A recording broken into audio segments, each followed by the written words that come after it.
Welcome to the Multifamily Investor Nation podcast. We are looking forward to diving into this episode with Snowie Zoo and Zach Fugman. Snowie and Zach, welcome to the podcast.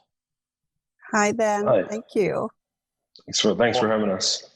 Well, I'm really excited about having you here. I know just last week you guys participated with the MFIN Summit, and now we're the week after the MFIN Summit from January 2021.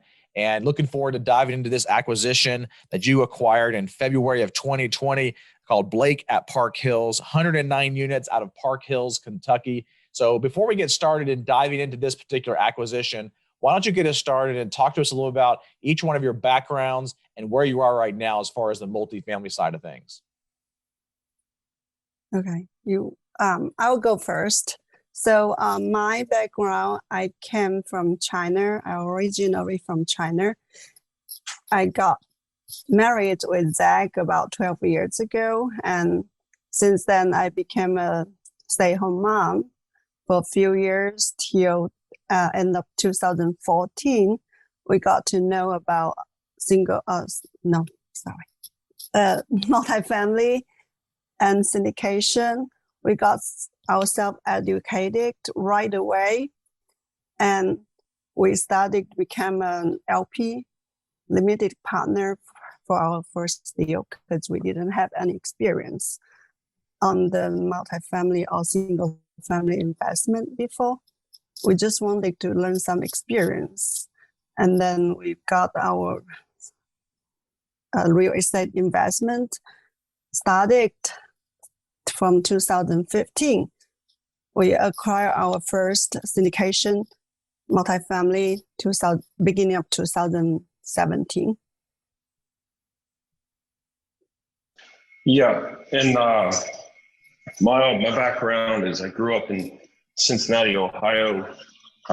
Went to University of Cincinnati, did a chemical engineer, joined the oil field. Got married to Sedan, 2009.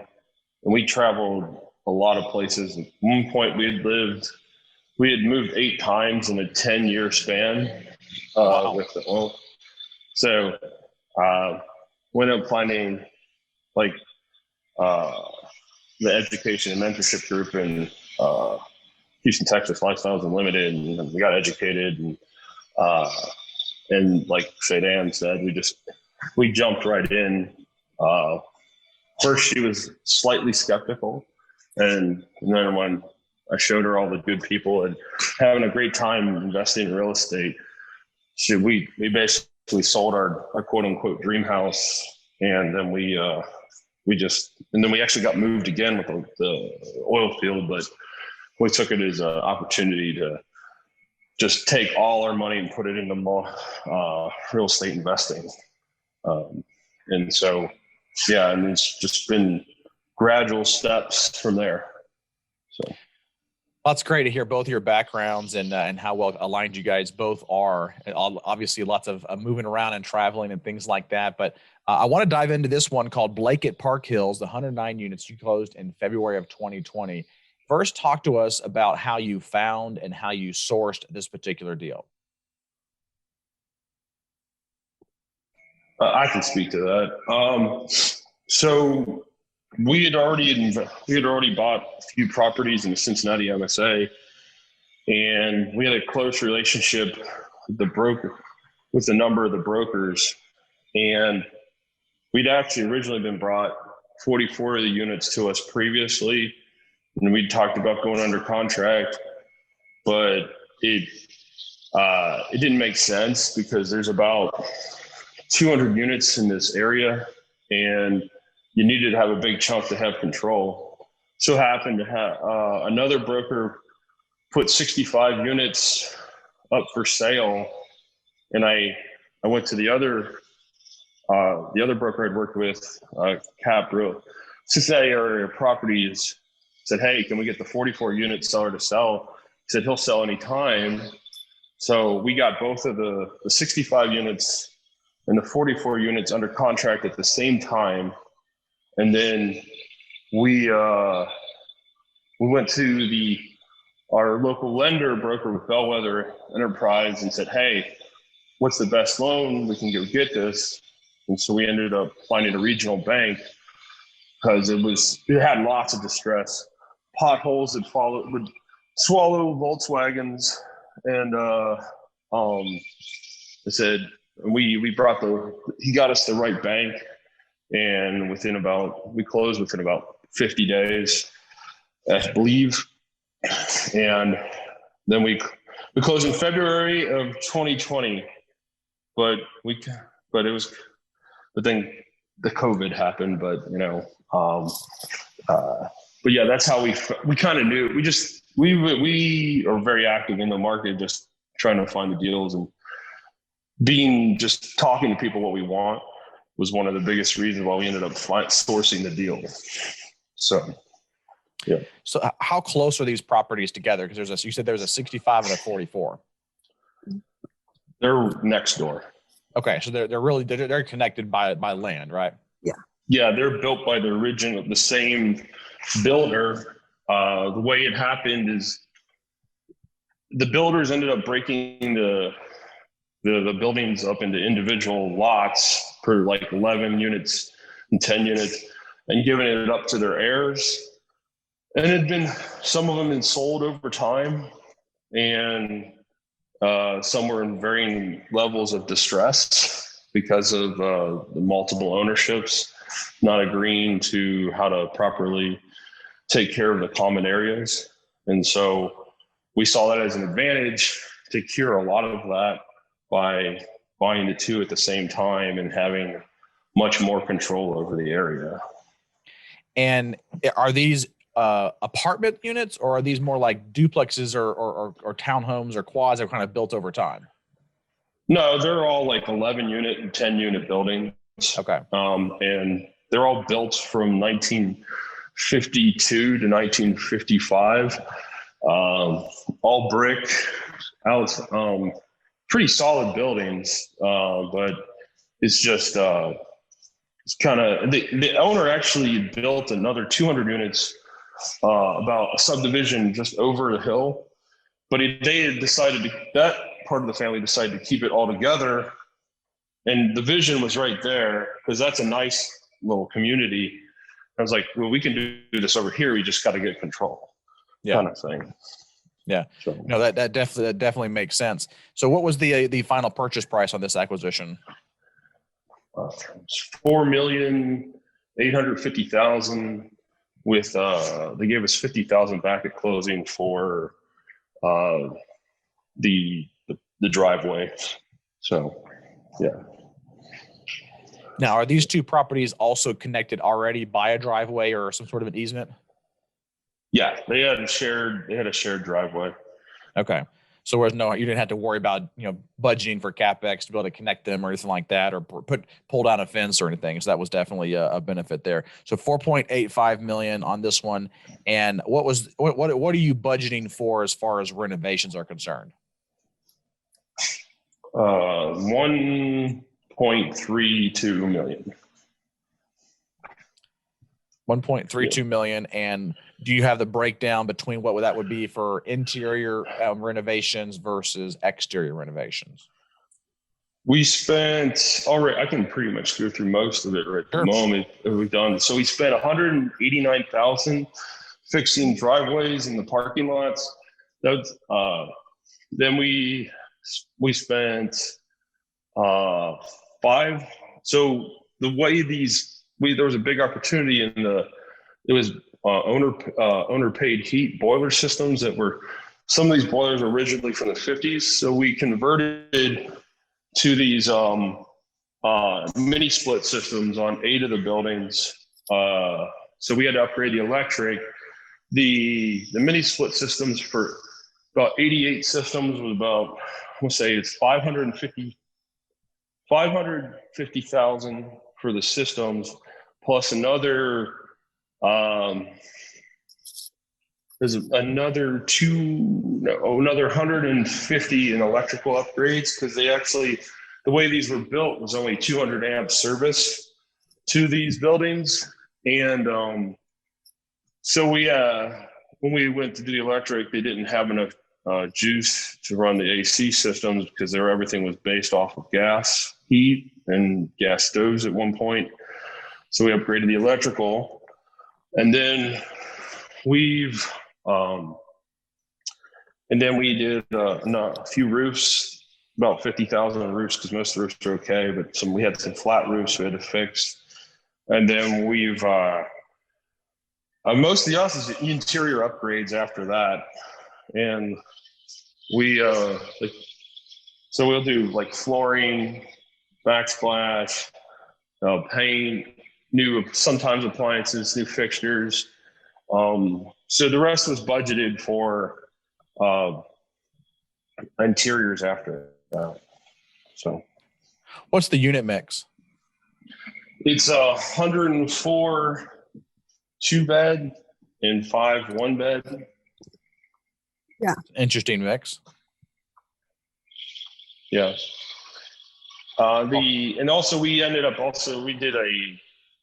number of garages on the property, and we converted one of those garages into an office because when we bought it, the lady who's managing the 65, we'd actually interviewed her before for a different job, but we always knew that she'd be a good manager for us in a different situation at some day. And she lived in basically a water closet with like old heating pipes and everything is how she was managing it out of there. So we ended up put a glass front over the garage, give it like this industrial look, and gave it a bathroom, cameras. Oh yeah, we're spending like 50,000 on a camera system with license plate readers, which has come in handy with the police and everything. The police calls have gone down so much here that the properties that we don't own, which are less, have way more calls than ones we do own. So the police love us too, because everything's just gotten so much better in the area. So yeah. What's the average effective rents before taking over the property? It's like about 575 to 600. And Right. what's the plan after renovations to increase it, as far as how much you're going to increase it to? So for the 2-bedroom rent right now, it's at $815, and for the 1-bedroom, it's $750. The 1-bedroom, the rent before was like about 500. And now you've been in this property for almost a year now, coming up on a year. You're here in a couple of weeks or a week and a half or so. And so where have you been able to take the property so far in just the first year, as far as those average rents? We're getting the asking on the 815, Yeah. Mm-hmm. and also the 750. But we've had to, like everybody else, we've had to play with the restrictions that have happened this year, from the eviction moratoriums to generally people being down on their luck, and then with the COVID. So, but we essentially took over the effective. I would say that basically they were taking in about 58, all combined. They're probably taking in around 50 to 58 a month on their total income. We've had months where it got over 70, but we're consistently hitting about 70K now, and we're only in the low 80s in occupancy at the moment because we've been rehabbing so many units. Mm-hmm. We're already pre-leased for next month at 87%, and that's continuing to go up. So that's good. That's awesome. And how have you already completed all the other renovations as far as the split systems, the electrical upgrades, the fixing of the roofs and stuff like that? Yes. Those the major pieces are done. It's just as people move out now, it's turn units. So. Now, I know a lot of people, when they're going to tour a property and they see flat roofs, it's a big turnoff for them. And it's like, don't ever buy a property with flat roofs. What say you? Depends on the deal. we were buying these at a very low cost basis compared to what a lot of things. Of course, it's 50s, very, very deferred. But I mean, and also the location. This location is, you're 5 minutes to downtown Cincinnati. You're 12 minutes to the 15 minutes to the airport. You can't change the land. So it depends. Everything depends. I do realize like flat roofs, it's a budgeting issue to us more than anything to deal with flat roofs. So, did you have any issues with the lender? Because I know a lot of lenders don't like flat roofs too. No, this is a partial recourse loan. They thought it was great. The whole, because it was not all flat roofs. There's like 4 of the 10 have flat roofs. Some have pitched. So they didn't see it as a problem. And most of the people I know is with the lenders has been, they might have you with agency. My experience has been that they have more of an escrow for roofs, like your repair your CapEx escrow might go up when you have flat roofs. But but if it's affordable housing, then generally they're going to go for it if it makes sense. So. How many rounds of offers did you go through in the very beginning, going back to kind of that initial offering phase? Oh, for the property? Yeah. For the no, I made a strong offer on the 65, and I was the only one who knew about the 44 was for sale. So, they knew that I was probably the best buyer that was going to close and not get cold feet about it, because it was rough. I mean, like I almost broke my ankle walking down these the potholes and stuff like that. And they knew we're serious buyers, and when we get under contract, we close. So, yeah. Did you have to put up any hard money, whether it be at day one or after due diligence? We did hard at 30. Okay. Just to make it like 25K was hard at 30. On the 65. The 44 unit seller, we knew personally. He said, just close it. He was very easy to work, extremely easy to work with. Yeah. What kind of issues came up once you got into that due diligence process? Is like just the plumbing. It's 1955. Mm-hmm. You have to deal with like plumbing. Yeah. Mostly it was like plumbing related, some bellies in some of the sewer lines that we had taken note of. Mostly it was just plumbing issues, really. The electrical on this, as installed, was actually all copper, so we didn't have a whole lot of issues. And at one point, what you'll find in 50s properties a lot is fuse box, like actual fuses. And they'd actually, in these 10, had already been changed over to breaker boxes in the interior units already, so that really wasn't an issue. If we were going to stay with the boiler systems, I'm sure we would have ran into a number of issues with the boilers, but since our plan was to eliminate them outright anyway, we really didn't. Like, there was like a couple of days in March of last year where people were complaining about heat, and the thing about boiler underpaid heat, it's one temperature for everyone in the whole building, so that you'd watch people blasting their window ACs or have their doors open. It'd be 10 degrees outside because for whatever reason, their unit's really hot. We had a couple of days like that, but as soon as we started changing everything out, I think only complaint we've got about the new systems is, hey, how does this work? Kind of thing. That's the biggest issue, because Like it's like I'm in this one right now, and the temperature is like the perfect 72, and like you can barely tell that the thing is on. So, yeah. So let's. I know you touched on it a little bit earlier about the lender and the financing. Can you walk us through what you ended up doing for the financing on this property? Yeah, sure. So we ended up getting it was with the First Financial Bank out of Cincinnati. They lent us 80% of the purchase price, and they lent us 1.32 million in rehab proceeds for all the stuff that we listed out. They had us all get all the surveys, make sure all the stuff went with title that we have experience with.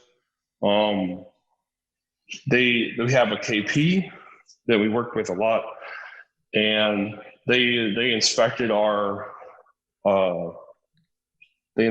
make sure that all our liquidity and net worth was all in line, and that we were all telling what our story was all told. But being that they did want to see some of our rehabs, so we did take them to some properties we had in Maysville, Kentucky, and Newport, Kentucky, to show them the quality of the rehabs, to give them some comfort with that we were going to do what we said. And once they saw that, they were pretty impressed, and so we were all.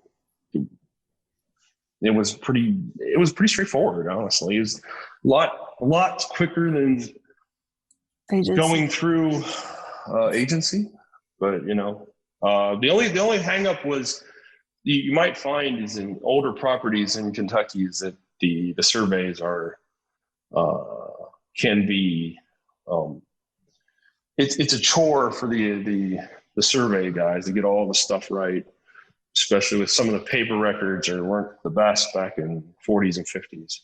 So, but yeah, other than that was really experience helped, right? So, yeah.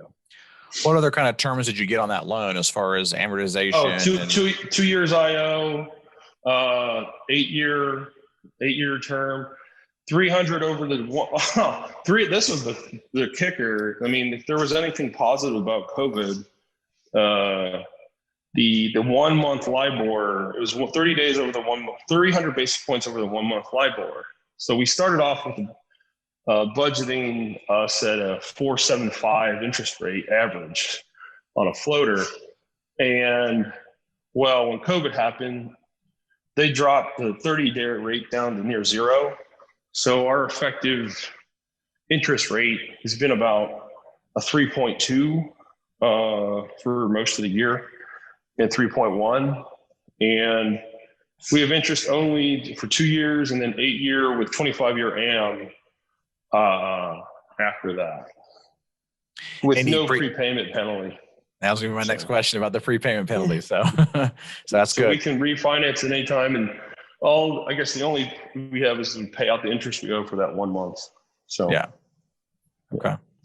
No, that's great. That sounds like that's probably one of the best terms I've actually seen on this type of a rehab project. So kudos to you for finding that local bank and being able to convince them about your background and your experience and being able to execute. Yeah.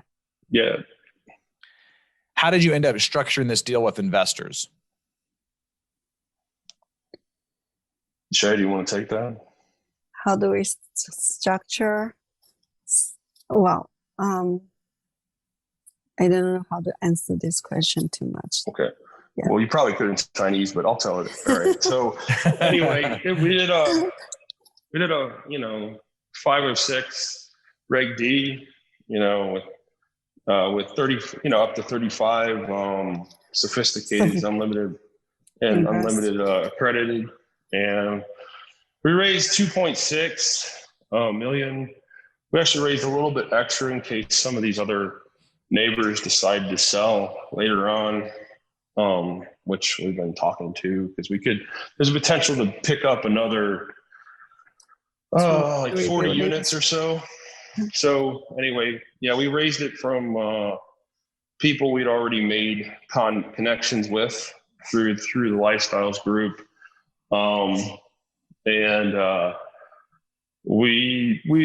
about half of our investors were repeat investors, and I just put the thing out there, and we've been consistently giving people distributions on our properties, and it was rather quick to do this deal. So, I just put the word out through our investors and say, hey, here's a go. Started with our investors first, of course, because they believed in us first, and then we put it out to the wider group, and it was that's all she wrote. We just distributed some money. We're distributing some money on the property actually this week to our investors for being, just being part of the deal. So, it was, and then once I had enough, that was it, closed, done. So, yeah. Can you think of any other issues or things that came up during this particular acquisition that might be interesting for us to talk about for the listeners? I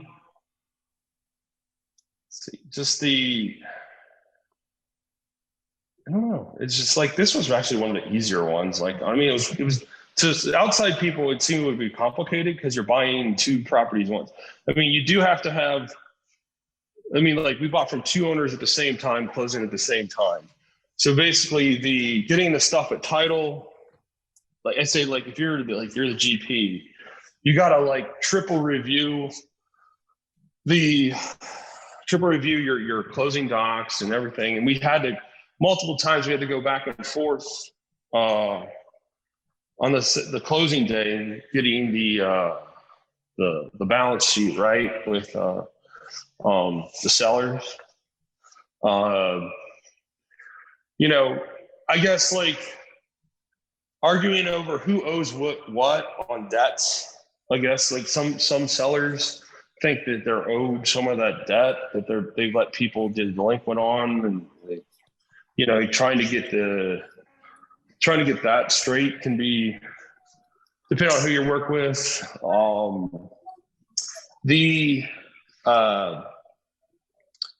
The seller, I guess, on one of them, I thought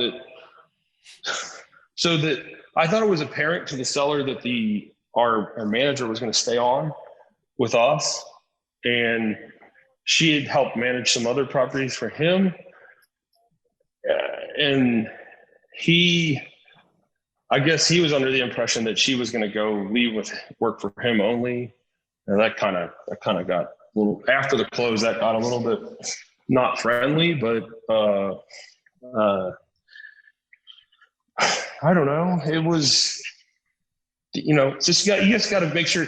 I would say try to have everything is completely through and through before you close, because anything comes after, people can be like, no, I don't want to deal with it unless they're legally obligated. So I would say it's I try to get everything done, but you need to have a good team. And even when you do have a good team, it's hopefully you only miss very little things, kind of saying, don't, all the big things get squared away, So that's my thing is and you want to try to keep a good relationship with your buyers and your sellers and stuff. So I think I'm okay, but some people sometimes they feel like either getting, the buyer or the seller always sometimes feels like they're getting cheated, or they pay too much, or they're getting too little. So I don't know. It's, I say being polite and nice is usually wins the day, but have everything in writing. So, yeah. That's good advice. I have two final questions for you as we're wrapping up the episode here. They're contrasting question. And the first one is, what did you find that was easiest or easier during this entire process that maybe originally you thought was going to be a little bit more challenging? The easiest, actually, getting the, if I want to say the lending was actually a lot easier once we found the right bank. I thought it was going to be a lot more. I've been used to doing agency, but when I did this is my first any recourse loan outside of a single family house, and it was a lot simpler to get the thing closed than I thought it would be. I thought it would be, and that might be a factor of the bank I was working with, but and maybe that's the key, is that find the right bank to work with. Is, I guess, that's generally I found that to be the easier thing. And then, Shay, what do you got? Something? What was easy about it?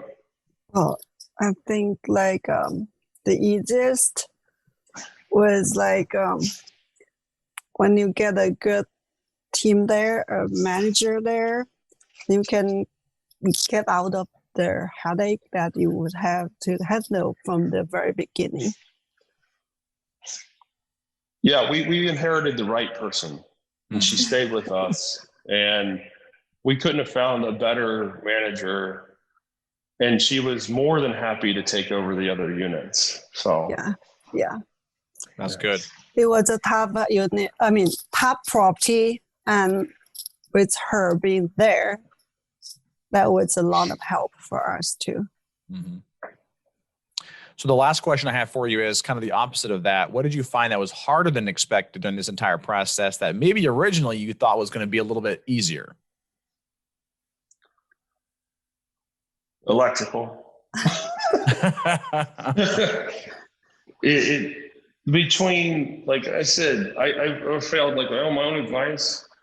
Like I had a conference between the electricians and the HVAC guys, and they just, like, I thought I had everything worked out, and then they came a he said, she said, and I said, I don't care, I just need this fixed. And so anyway, the electrical on this one, to getting it upgraded to what we needed was a little bit more difficult. I mean, if you were talking under a normal circumstance, COVID would be by far the big thing, and not operationally and stuff like that. It could go on and on about COVID. Everybody does, but I'm trying to stay to the stuff that you would normally deal with, sure, kind of thing. So, yeah. Well, good. Well, I want to thank each one of you for joining us today and being part of the podcast. It's been very insightful. How can the listeners reach out to you if they have further questions for you about this acquisition, or maybe you want to potentially join you on one of your future opportunities? So they can reach me at my first name, XUE, at astrategymgmt.com.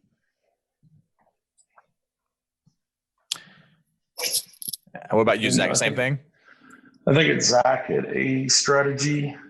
A-strategy.com. Yes. Awesome. Awesome. Well, I want to thank each one of you again for being here. Looking forward to continuing to follow you. And hopefully as you close more deals in 2021, we'll get you back on here to talk about some of the future acquisitions that you have, and looking forward to continue to see your trajectory. Yep. Great. Awesome. Okay. Thank you so much. Thank you so much. Thank you.